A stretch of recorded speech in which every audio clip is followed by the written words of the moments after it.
There was about 8 of them on the ship in total.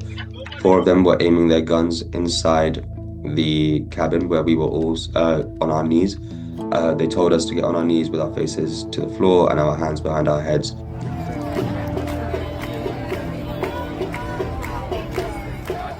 I was one of the first people in this group who was taken into the shipping container, and this is where I was beaten by 4 Israeli Navy soldiers. I was repeatedly punched in the mouth and the jaw, and then after this they dragged me across the floor. My hands were zip tied. They dragged me across the floor. They forced me to kneel on the floor for about an hour with my face to the floor, at which point they finally picked me up, put a life jacket on me, and then threw me off the ship into the Greek Coast Guard ship, where we were then taken to Crete waters. The reason why I went is because the Green Party is the only party in the UK that supports Palestine.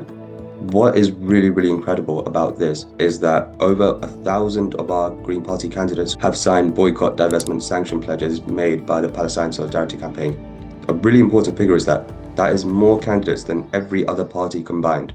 So whilst Labour may say, oh, we're anti-genocide, we support Palestine, they have refused to put it into practice by still allowing the fueling of F-35 fighter jet parts being sold into the international arms trade. So the reason why I went was to show the voting public that the Green Party, number one, is the only party to vote for if you want to see systemic change against this genocide. And the best way to do that was to essentially have Green Party candidates elected and showing them that our solidarity with Palestine is not only lip service, but we put it into practice as well.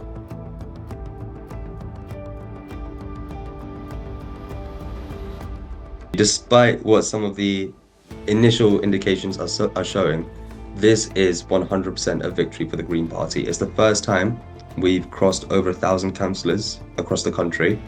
Whilst this is a big victory for reform, and no one can deny that, it's arguably a loss for them as well. Because if you look at it comparatively to last year, they've actually dropped down to a 33% victory, and last year they won, I think it's 47. So the evidence is clear, it's showing that reform has peaked and that the Greens are slowly gaining ground.